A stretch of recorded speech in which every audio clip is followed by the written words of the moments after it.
Okay, picture this. Ancient Rome, right? Mm-hmm. But like on the edge, an empire about to fall apart. Mm-hmm. Gladiators are clashing in the Coliseum, but behind all that spectacle, there's a whole other story going on. Yeah. And that's what we're diving into today. Gladiator II, Ridley Scott's new sequel. Oh, I saw this. He did. Yeah. Okay, so this isn't just a typical movie review, right? Right. It's like we're using this movie to peek into what Roman society was actually like. Yeah, using Hollywood as our lens. Exactly. Yeah. So are you ready to unpack the themes and the characters and all that historical stuff? Absolutely. I think what really grabs you about this film is how they show Rome declining. Like, the whole society is obsessed with these spectacles, these games. Right. But everything is falling apart around them. Okay, yeah, you mentioned decline. And the review throws all these names at us. Right from the start. Geta, Caracalla, Macrinus. Who are all these players? All right, so imagine the Roman Empire. But it's not this mighty force anymore, you know. It's full of corruption. And you've got these two brothers, Geta and Caracalla. Okay. They both want power after their father, Emperor Septimius Severus, dies. Oh, wow. And their rivalry, oh, it's nasty. It shows how Roman ideals are just gone. Yeah. And that's where Macrinus comes in. He's a smart, how do I say this? A cunning politician. A schemer. Yeah, he's a schemer. He sees this chaos, this power vacuum, and he's like, ooh, opportunity. He's going to take advantage of it. Absolutely. And this is all happening while everyone's obsessed with entertainment. Right. The review makes the Coliseum sound like a main character. Well, it becomes a symbol. You know, it shows how detached the Roman elites are from the people. The masses are loving these gladiator fights. The distracted? Completely distracted, while Rome is literally falling apart. It's a metaphor. Such a powerful one, right? The ruling class, they're using entertainment to keep the people from, while seeing the real problems. It makes you think, doesn't it? About how we engage with the world today. It really does. Yeah. Okay, so in the middle of all this mess, we meet Lucius Verus, our new hero. Yes. And his backstory, epic.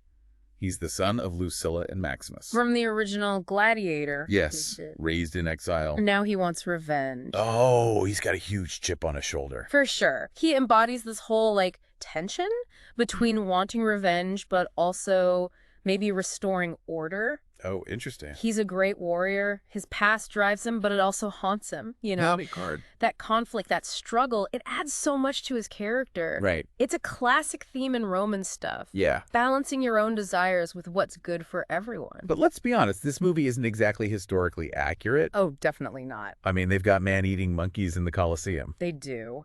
But it's clear the filmmakers are going for entertainment over, you know, historical facts. Yeah. Those crazy gladiator scenes with the rhinos and the sharks. It's all about grabbing the audience. Pure spectacle. Pure spectacle. Just like how those Romans craved it, wanting to escape their crumbling empire. And speaking of spectacle, there's Denzel Washington as Macrinus. Oh, man. The review says he's over the top, almost like he's in a Shakespeare play. Oh, yeah. He's got that Machiavellian vibe, you know, like Machiavelli, that Italian philosopher. Yeah. He basically said, hey, it's okay to be sneaky and ruthless if it helps you win. Wow. And that's Macrinus.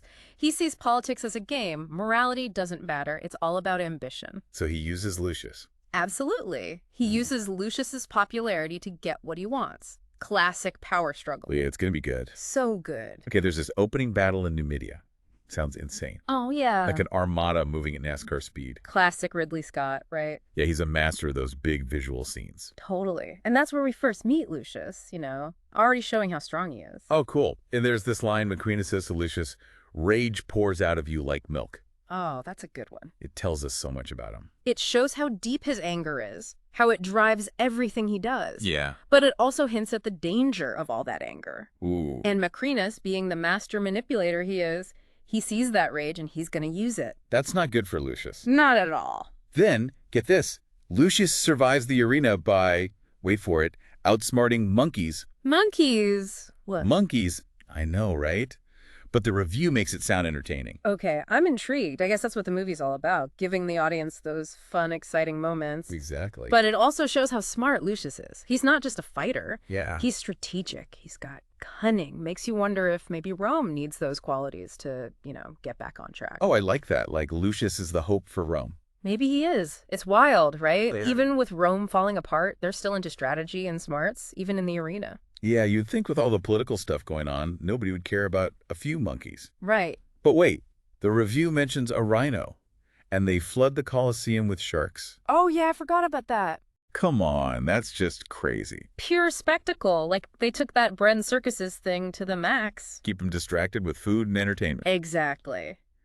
Even when everything's going wrong, people still want that distraction. Something big and exciting. And Macrinus is right in the middle of it all.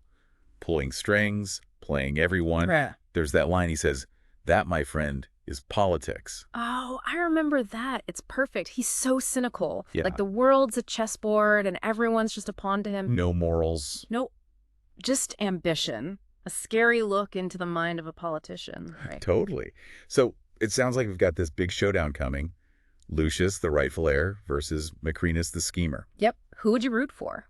Ooh, good question. That's what the movie does well. It gives us these two really interesting characters. Two paths for Rome. Exactly. Yeah. Lucius, he could bring back the old ways, you know? The good Yeah. old days, maybe. Yeah. But then there's Macrinus. He's more practical. Yeah, ruthless. He'll do whatever it takes to get to the top. A classic dilemma, right? Idealism versus pragmatism, we see it all the time. All the time. But the review says Macrinus's downfall is kind of weak. Oh, yeah? Like, it comes out of nowhere after they built him up as this mastermind. Doesn't make sense. Yeah, it's like they just needed him to fail so Lucius could win. I guess so. Yeah. So even the smartest schemers can mess up. I guess that's the message. Ambition can be your downfall. Interesting. Yeah. Okay, so why should we, the viewers, care about all this ancient Rome stuff? Well, Gladiator II uses Rome to talk about things that are still relevant today. Like what? Power, ambition, how we love spectacle, the fight between good and evil. That's like a reflection of our world. It is. The movie makes us think about our choices, our leaders. It's a reminder that history repeats itself. Those battles in the Coliseum, they're still happening today, just in different ways. It's crazy how they connect the Rome's decline to all that entertainment, you know? Yeah. Like they were too busy watching gladiators to see the real problems. Doesn't that sound familiar? Think about all the distractions we have now. News, social media, streaming. It's easy to get lost in it all and miss what's really important. So Gladiator II is a wake-up call. Maybe a reminder to pay attention, to think for ourselves, to actually engage with the world, you know? Don't just be a spectator. Exactly. Don't just watch your life go by. Participate. Question things. So it's not just a dumb action movie. Nope.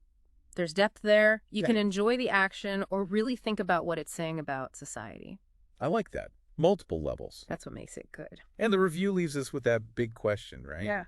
Who should we root for? Yeah. Lucius or Macrinus? It makes us think about our own values. What do we value more? Tradition. Or effectiveness, even if it means being a jerk. The movie doesn't tell us the answer. It makes us figure it out ourselves. Like all those historical figures who were both good and bad? Yeah. Makes you wonder, are they heroes or villains? Or both? Maybe both.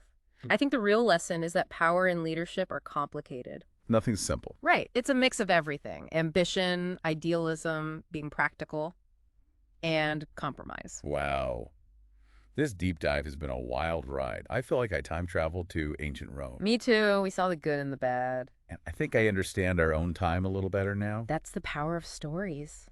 They can take us places and make us think. Before we finish up, Oh. was there a part of the review that really stood out to you? I think it was that image of the Coliseum flooded with water. Oh, yeah. And those little islands for the gladiators to fight on. So weird and over the top. Definitely. But it shows how far the movie goes for spectacle, even if it's not historically accurate. Like, they were like, okay, let's make this unforgettable, even if it's totally made up. Right. It makes you wonder what those real Romans would think, seeing their history like this. Well, I'm sold. Yeah. So should our listeners watch Gladiator II this weekend? Oh, if you want amazing visuals, action, and like something to think about, absolutely. It's a mix of everything. History, politics, and like pure entertainment. But just a heads up. Yeah, they play fast and loose with the history. Okay, fair enough.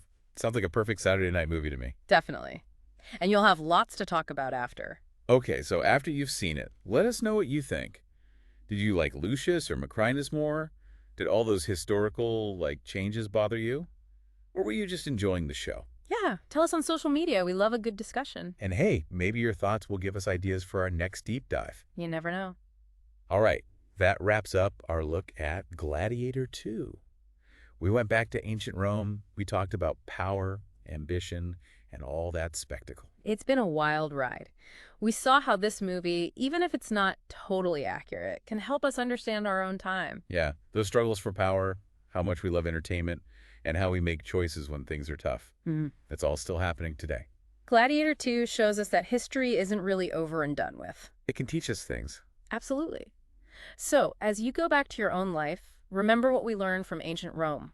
Remember those gladiators? They fought for their spot in the arena. Makes you think. Maybe it'll inspire you to, really live your life, not just watch it go by. Well said. Thanks for joining us on this deep dive. We'll see you next time. We'll be exploring something else fascinating.